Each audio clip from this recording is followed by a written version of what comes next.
درود بر شما بینندگان عزیز تلویزیونی سفینه. باز هم در استودیو من هستم و جواب میگویم به اون سوال هایی که به استودیو وارد شدن. یک نفر میپرسد که شوهری دارم که بسیار پدر خوب است، نسبت فرزندش مسئولیت شناس است، مهربان است، با توجه است، ولی همسر خوب نیست. چرا چنین است؟ اصلا ما در روزگارمون همه چیز رو از عائله خودمون میبریم. این جوان شاید پدری درست معامله و دغل رفتاری داشته باشد و در دل خودش شاید علم‌های دارد از اون پدر و نمیخواهد چون پدرش پدر بد باشد. شاید بس که ما ترجمه حالش رو نمیدونیم، در داخل سوال نیست. و چرا همسر خوب نیست؟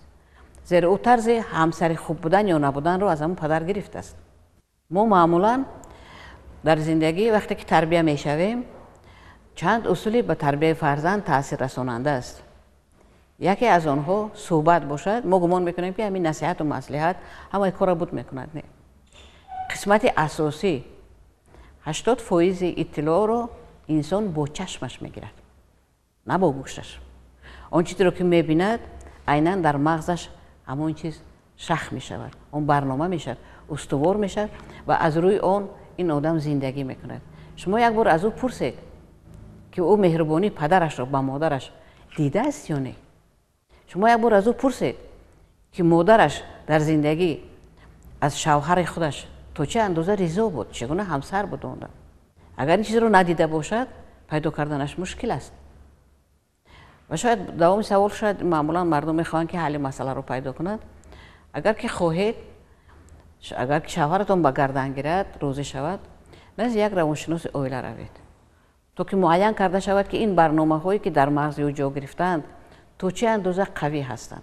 اگر این آدم آماده باشد، اگر پدر خوب است، شاید برای دیگر کردنش، برای از برنامه های خطرناکی که در زندگیش خلل میرسانند آزاد شدن شاید خواهش داشته باشد و شما نتوانید به تنهایی بیاید که این مسئله رو حل کنید و باز هم بهتر میشد اگر همراه شوهرتون بیاید، دو نفره بیاید و معین کنید که زیرا تو جایی که من میفهمم همسر خوب نبودن این جوان مرد برای خوشبخت بودن همسرش مساعدت نمیکند.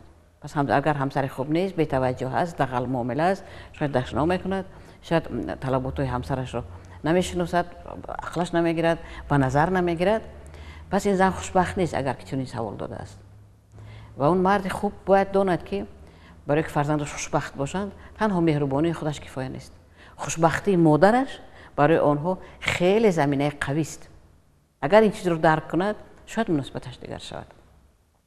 این بود یک جواب مختصر برای آن که با اون سوالی که پدر خوب و همسر ناخوب چگونه به هم در داخل یک شخصیت جای میگیرند و اگر ما دیگر کردن خواهیم باید بالاش کار کنیم.